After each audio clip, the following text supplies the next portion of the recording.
Hey everyone, and welcome back to the channel Prayasi Telugu Vlogs. If you're new here today, we are tackling a topic that affects absolutely everyone: conflict. Whether it's at work, in our personal relationships, or even just navigating everyday life, disagreements are inevitable. But here's the thing: conflict doesn't have to be destructive. In fact, it can be a powerful catalyst for growth and understanding. Today, we are diving deep into how to resolve conflict constructively. So, grab a notepad, settle in, and let's get started. First, let's understand what conflict really is. It's not just shouting matches or slammed doors. Conflict arises from perceived differences in opinions, values, needs, or even resources. It's a natural part of human interaction. But how we handle it makes all the difference. There are various types of conflict.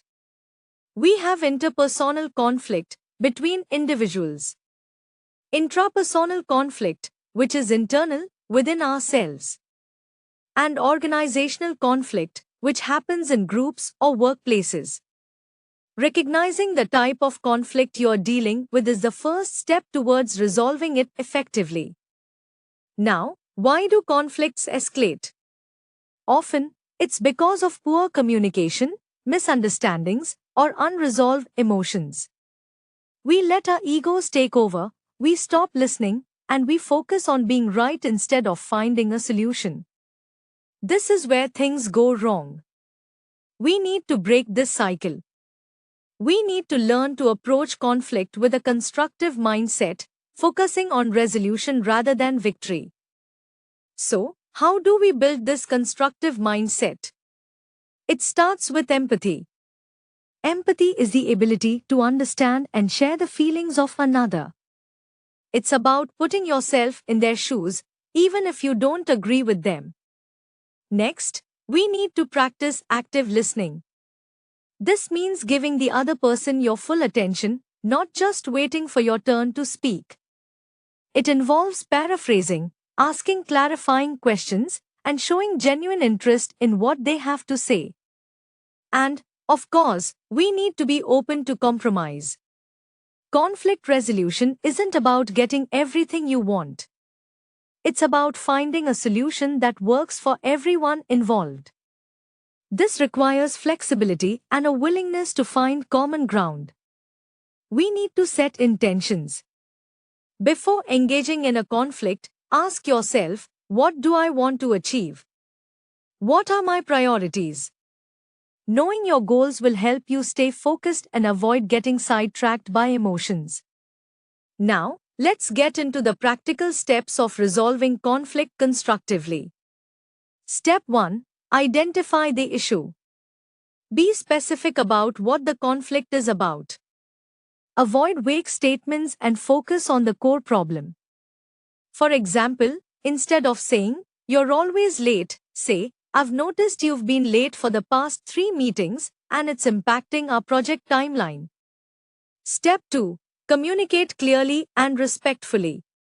Use I statements to express your feelings and needs without blaming the other person. For example, "I feel frustrated when," instead of "you always." Step 3. Listen actively and seek to understand. Paraphrase what the other person is saying to ensure you understand their perspective. Ask open-ended questions to encourage them to share more. Step 4. Explore options and brainstorm solutions. Work together to generate a list of potential solutions. Don't dismiss any ideas at this stage.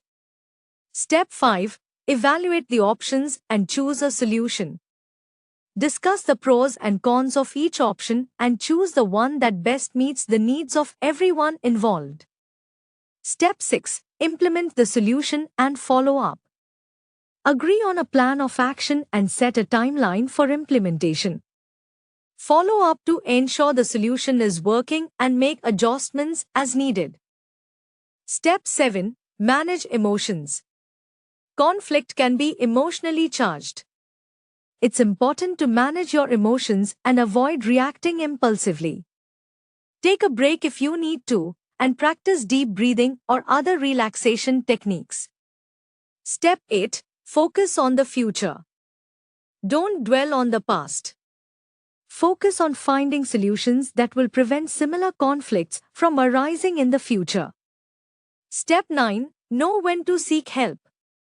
If you're unable to resolve the conflict on your own, don't hesitate to seek help from a mediator, counselor, or other professional. Step 10. Practice forgiveness and move on. Holding on to resentment will only prolong the conflict. Forgive yourself and the other person and move on. Let's also consider some specific scenarios.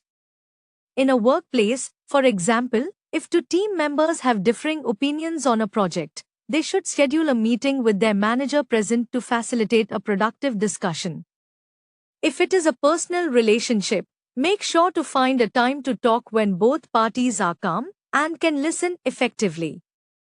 Communication styles are also important. Some people are direct, others are indirect. Some are emotional, others are logical. Being aware of these differences can help you tailor your communication to the other person's style. Now, let's explore some more advanced techniques for resolving conflict. Mediation. This involves a neutral third party who helps facilitate communication and negotiation between the parties involved. Negotiation. This involves finding a mutually acceptable agreement through compromise and bargaining. Collaboration. This involves working together to find a solution that meets the needs of everyone involved. Using yes and instead of yes, but. This shifts the conversation to a more collaborative, less adversarial tone. It encourages building on ideas rather than shutting them down.